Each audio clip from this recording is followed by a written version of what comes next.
We just finished with a survey of historic Anatolian and European DNA. Now let's move into the modern world with a special focus on Italy. We'll start with uniparental markers in Italy reveal a sex-biased genetic structure and different historical strata. Here's a map of the different areas the study divides Italy into. The highest concentration of men with the J2A Y chromosome are in Area 5, the Roman Republic, of course. The second largest concentration is on Sicily, Area 7. Among the first Minoan colonies were on or near Sicily. And the third largest concentration is in Area 2. We are especially strong in Venice, which makes sense because Venice was a refuge for us Romans after the Western Empire fell. It was a mosquito-infested swamp, and neither the Huns nor the Germans were interested in following us there. What, no Area 6? Southern Italy? When the DNA first started pouring in, everyone was surprised that southern Italy had such a low concentration of men like me. This is where the Greek colonies were, and it was supposed to be the highest concentration. Not even close. So here's a table with the actual DNA numbers. I've highlighted the M123s, E1, B1, B1C, as well as the M410s, J2A, the M67s, J2A2, and M410 subclade, and my M92s, J2A2A, and M67 subclade. I put in the M123s because they were also with us on Crete. I guarantee you they migrated with us to Italy. And you see the actual numbers here in green. Now I'm going to dismiss a case here. Area 4 is Tuscany. Its numbers are in red, and I've boxed them in red. If you look at the internet, everybody, and I mean everybody, swears up and down that we are the Etruscans who lived in Tuscany. Tuscany is named after the Etruscans. As you can see, there's no way we're the Etruscans, not as J2As. Look at how low those numbers are. To make matters worse, the only reason those numbers are as high as they are is because the Romans built colonies in Tuscany. Even the Cretans themselves did in southern Tuscany. Florence is a Roman colony that was originally laid out like a military camp. Siena was also a Roman colony. Now we're going to look at all the J2s and compare them to the Roman Empire. The family resemblance is obvious right off the bat. So we've already been looking at central Italy. We clearly see the Latins and the Picente on the east coast. They're related to the Latins. You will notice we're scarce in the center. That's the Apennine Mountains and is largely inhabited by G2A men. These are the Stone Age farmers. Then we move to Spain, which was taken from the Carthaginians relatively early. I covered that already. Then France, conquered later by Julius Caesar.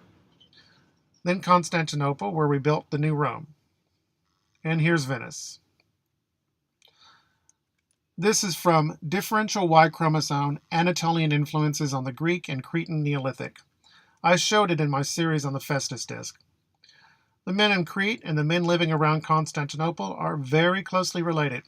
The Cretans certainly never conquered that territory. They could only have gone in that big as the Romans. And when you look at the M123s, you see the same thing.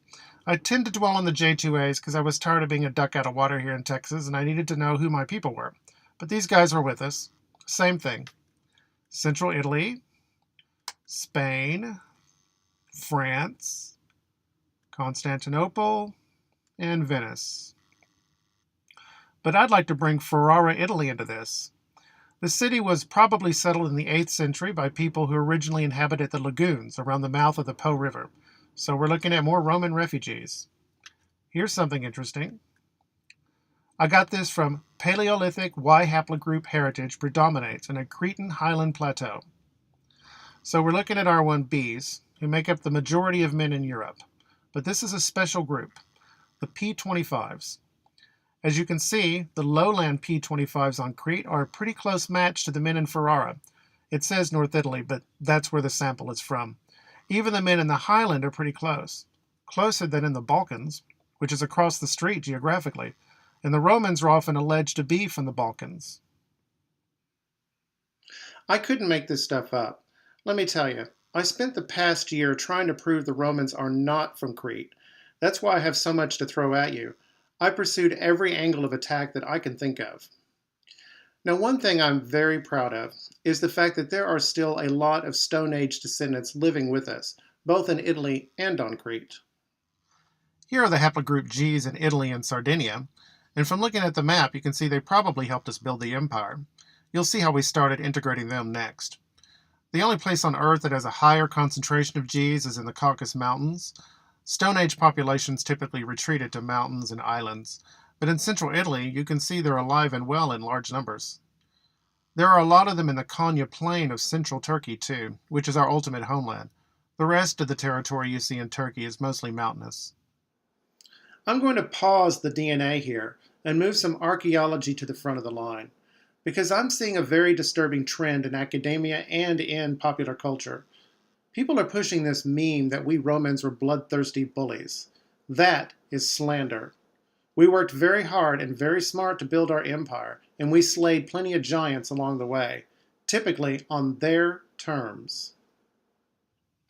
For the Tyrrhenians used to make war on us with bronze shields and fighting in phalanx formation, and we, changing our armament and replacing it with theirs, organized our forces against them, and contending thus against men who had long been accustomed to phalanx battles, we were victorious.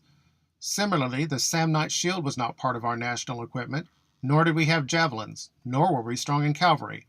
But when we found ourselves at war with the Samnites, we armed ourselves with their oblong shields and javelins, and fought against them on horseback. And by copying foreign arms, we became masters of those who thought so highly of themselves. Nor were we familiar, Carthaginians, with the art of siege warfare, but we learned from the Greeks, who were highly experienced in this field, and proved superior in siegecraft to that accomplished race, and indeed to all mankind. Do not force the Romans to engage in affairs of the sea, for if we have need of naval forces, we shall, in a short time, equip more and better ships than you, and we shall prove more effective in naval battles than people who have long practiced seafaring. And that's exactly what happened when we went at it with the Carthaginians, although it took a lot longer than that guy thought it would. Our empire was huge, but you should know by now that we ourselves were never more than a small minority in that empire, and that worked against a lot of Roman descendants who often got stuck outside of the protection of Roman Christian civilization, sometimes for centuries. Here's a big example. It's called the Hagenal line. Within that line, the Roman Catholic Church, among other things, was able to enforce marriage laws that stopped people from marrying their cousins, mostly uninterrupted by the threat of Islam. It resulted in women getting married later, having fewer kids, and taking better care of the kids they did have. It also resulted in the well-earned reputation white people have for low corruption, low levels of violence, high levels of social capital, and the so-called Protestant work ethic. How's that for a slap in the face? Let's look at all those Roman descendants who rarely benefited from the Hagenal line. Andalusia and Grenada, occupied by the Muslims. Southern Italy and Sicily, the red-headed bastard stepchildren of Italy. They spent centuries getting kicked around between petty Christian kingdoms, and Sicily even had been occupied by the Muslims for 250 years. Naturally, it was prosperous under Muslim rule. They always say we're prosperous under Muslim rule. Crete got lucky because the Republic of Venice occupied it for almost 500 years, so it came under the Hagenal line through the back door. It was also therefore a Christian European state during the Renaissance and the Scientific Revolution. Very important. This whole part of Europe, split between the Roman Church and Eastern Orthodoxy, occupied by the Muslims. That includes the area where my family comes from. There is no age that is more endemically slandered and libeled than the Middle Ages, and there is no race and its religion that is more endemically slandered and libeled than Roman Christians. I choose my words properly here. When a disease first sweeps in, it's epidemic. When it settles in and a lot of people have it and nobody really thinks about it, it's endemic. Let me inoculate you here. Roman Christians and their colleagues throughout Western Europe provably advanced Western law into the modern age. They created and nurtured the first universities in the world. These universities were among the first fruit of those legal innovations. Throw all of this in with medieval Christians who had extended Aristotle, and you have the modern age of science. William Harvey did not prove the heart pumped blood through the body by using the scientific method of Sir Francis Bacon. He used the demonstrative regress, perfected by Christian peripatetics at the University of Padua. A lot of us Roman descendants would not benefit from these innovations until centuries after non-Romans living in Western Europe, and most critically, not until after these non-Romans had been domesticated by centuries of Christian law. And it was Christians, acting as Christians who did all of this. Although there are plenty of non-Christians prancing around acting like they're telling us things that we didn't tell them first and best. So, our treatment of a Stone Age people who mean us no harm goes a long way to showing whether or not we're willing to throw people under the bus to make ourselves look good. I just told you, we don't need to do that. For example, here in the Bronze Age, Aegean scholars are stumped by what they call handmade burnished ware. At first they called it barbarian ware. It shows up in the beginning in Greece in 1965, and later throughout the Eastern Mediterranean. There's not a lot of it, and there aren't a lot of people using it, but evidence is converging on native Italians. So even as we're moving into Italy, a lot of these Italians are moving back out into the Mediterranean, almost certainly on our ships. So as you can see, we're integrating these people into our civilization very early. I gave you the heads up on that at the end of part 1. The evidence shows that we treated them with a great deal of respect. So did the Greeks. The so-called handmade burnished ware or barbarian ware in Mycenaean contexts may also be connected with population movements. This non-Mycenaean pottery of prehistoric character had first appeared in late Minoan 3B contexts in Crete and in the final phase of the Argive palaces. The origin of this pottery has been the subject of much debate. In view of its widespread occurrence, it cannot have been a local phenomenon. It was made locally, though, even at Chania in Crete. It is only at Komos that handmade and burnished vessels were imported from Sardinia. Here's an example of that pottery. And as the Cambridge companion text just told us, they always make it locally wherever they are, except at the very beginning when it's made in Sardinia, although those were almost exclusively shipping containers. Everything points very nicely to Italians. I found this PhD dissertation from Sarah Strack from 2007, Regional Dynamics and Social Change in the Late Bronze and Early Iron Age, a study of handmade pottery from southern and central Greece.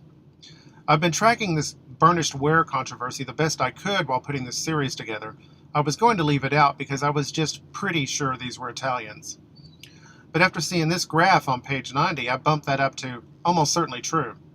This goes from late Minoan 3A, about 1350 BC, all the way through sub-Mycenaean. That 1350 BC is a watershed in Cretan civilization, and it's going to come up later. The sub-Mycenaean is a stretch between the collapse of the earlier Greek Mycenaean civilization and the emergence of the Classic Age, kind of a cool-down period, if you will. This is the actual collapse. And until then, as of this writing, the pottery is only in Komos in the south, and later near Chania in northwestern Crete, exactly where I would expect new Italian immigrants to be. After that, it looks like they were on the run, just like everyone else. And as the Cambridge text said, it's connected to population movements.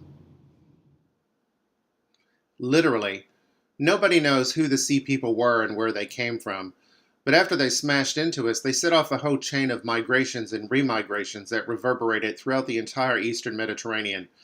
The Cretans were so terrified of the invaders that lived in the mountains for 100 years. It was a perfect storm. The Hittites were licking their wounds after a catastrophic war with the old Assyrian Empire. They lived to fight another day, but that's the best they could say. The Greeks, famously, had just finished the 10-year grind we know as the Trojan War.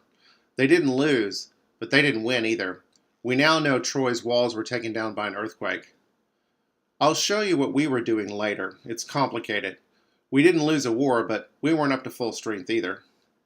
Whoever these handmade burnished ware people were, they lived comfortably among us, or equally uncomfortably. They even influenced us. The adoption of handmade burnished ware features into Mycenaean painted wares, and the spatial integration of HBW within Mycenaean settlements seems to preclude pejorative connotations of the ware and its producers harbored by the Mycenaean population. Rather, the presence of foreign residents in Mycenaean Greece seems to point to an interest emanating from the local elites. The social survival of the foreign communities after the demise of the palace system attests to a continued usefulness also for the new elites.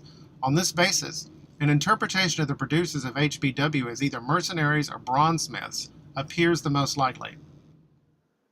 So we got along with them well, and Italian Cretans were finally starting to influence events back in their original homeland, as well as mainland Greece. It was probably a lot like the New World colonies in Britain right before the American Revolution. Here we see the Cretans in southern Italy were actually on the cutting edge of military technology. The new elements include the cut and thrust swords with flanged hilt, now a 2, Sprockoff 2A sword, daggers, Picchiera Percosa type, lanceolate spearheads, and greaves, as well as some types of ornaments. Chronological and topological factors suggest that the acquisition of these weapon and ornament types by the Mycenaean world took place through contacts with the South Italian Adriatic coast. And here's more evidence that people using the burnished ware were Italians. A study of the context of gray ware at Tiryns suggests that in all cases, gray and hand-burnished ware are attested together. The burnished gray ware, on the other hand, seems to be of South Italian derivation. In Italian scholarship, mostly ceramica grigia, where it is a common occurrence in particular in settlements along the Gulf of Taranto and, once again, on the South Italian Adriatic seaboard. People thought the ceramica grigia was beautiful then, and they still do today. Pulling it all together, I think these Stone Age men were native soldiers, introducing weapons developed by Cretan settlers back into the Old World. Because one thing we Cretans always did well was make weapons. We probably forged the first longsword in the history of the world. I think they were part of a support force sent back to the Old World to keep it from completely cratering. The areas where they stayed the longest would have been on the front lines of any future Sea People invasion. They were probably a blessed relief to the local population. One thing we no longer have wiggle room on as far as I'm concerned is the homeland of the Romans.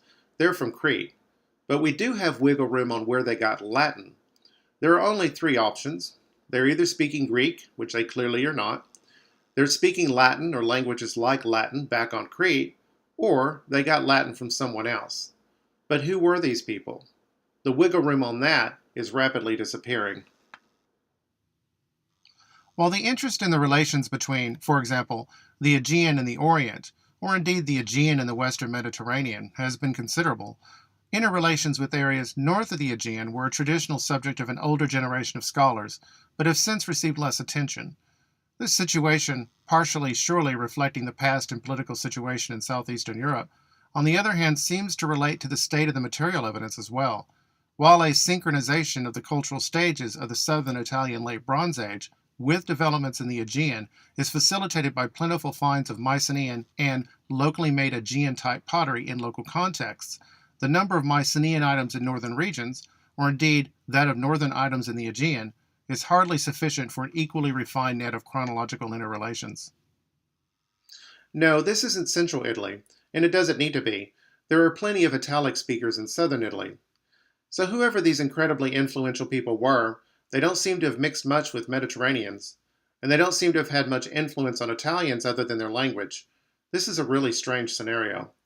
The language could have come from native Italians, but I doubt any linguist would believe that. As a final reminder, here's a map from my series on the Festus disc that shows how widespread the Italic languages were in Italy throughout the 7th century BC. Take out the Greek languages in the south, I bet they would dominate that too.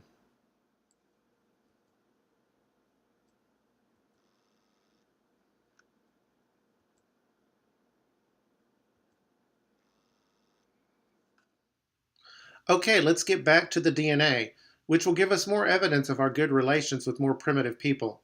Here's a quote from the Lasithi Plateau paper we looked at when we were talking about Ferrara, Italy. Equally significant is the predominant frequency of Paleolithic haplogroups in the Lasithi Plateau, which includes rare chromosomes such as I' and QM242, and is perhaps an indication of the prehistorical complexity of this population. The differences in Y haplogroup frequencies between the Lasithi Plateau collection and the other 2 Cretan groups analyzed are either due to genetic drift favored by geographic isolation and/or to the replacement by more recent migrations of a Lasithi Plateau-like genetic composition in the other 2 Cretan populations. As a whole, our results may be indicative of the utilization of the Lasithi Highland retreat as a long-standing repetitive pre-Minoan refugium. We don't seem to have mixed well with these people even after 5,000 years of living on the island, but they're still alive and well. Crete's tiny. You can cover the whole island in a day. That's saying a lot.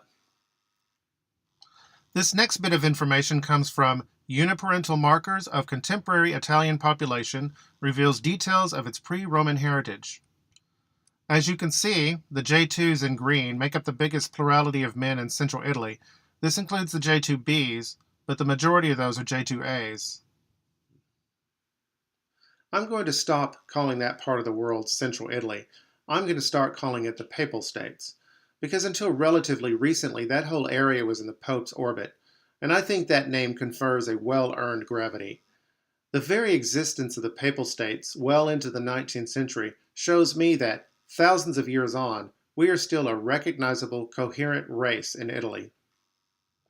Here's what the Papal States looked like after the French Revolution. The area just north of San Marino is actually different from the rest of the states ethnically, and it was detached by Napoleon. And you can see that Benevento was also included, even though it's not attached geographically. That makes sense ethnically, since Benevento was a major Roman colony settled multiple times by Roman soldiers. I've found men in Benevento who have a Y chromosome similar to mine. Moving on to more DNA research. The next paper is Maritime Route of Colonization of Europe. The maritime paper was gratifying and frustrating. Frustrating because it insisted we are the Etruscans, and by doing that it washes out our DNA signature into the general Italian population. Gratifying because it shows what my own modest research had been showing in the months before I read it, that the Romans are from Crete.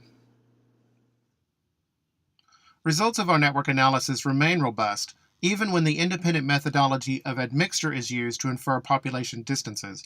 The resulting networks based on admixture called closeness centrality, with warmer colors representing more important nodes. Crete and Dodecanese are among the most central nodes in the network. More specifically, the closeness centrality is a classical network metric indicating the total distance from a node in a network to all other nodes. It is often regarded as a measure of how long it will take to spread information, in this case genetic material, to other nodes in the network in a sequential manner. Crete is always the highest or the second highest ranking node in all networks that we formed with respect to this statistic, and Cappadocia is always among the top 5 nodes. And where is Cappadocia? Boom! Our homeland. So let's look at a couple of their DNA networks and see how we spread out of central Anatolia and over into Italy on one end and Lebanon and Palestine on the other.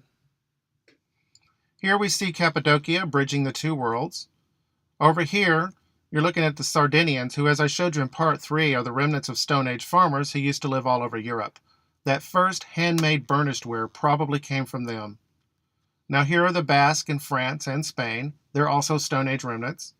As you can see, we don't have anything to do with each other. And once again, I would not be ashamed at all of being the descendant of Stone Age farmers. We all beat them up because we had wheels, horses, and civilization, and most of that is luck of the draw. Here's where they're getting the top network.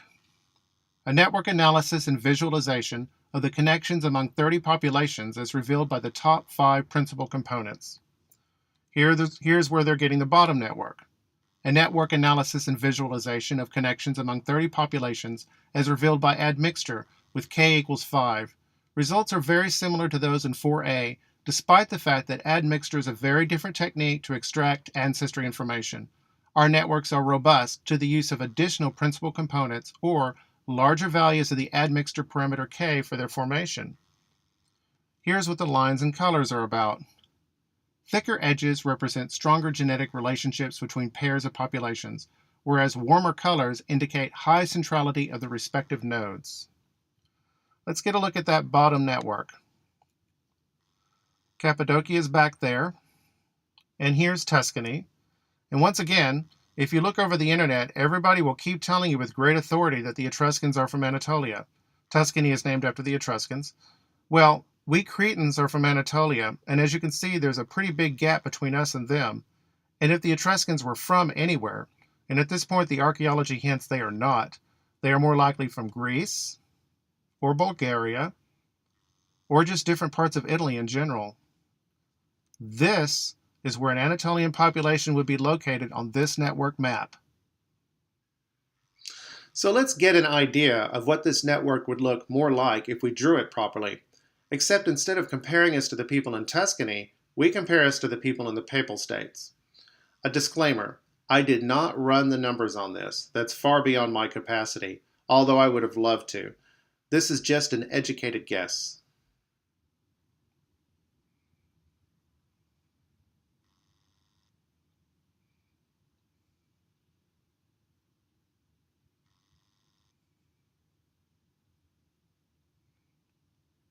In part 1 of my previous series on the Festus disk, I called the nodes around Crete Greater Crete.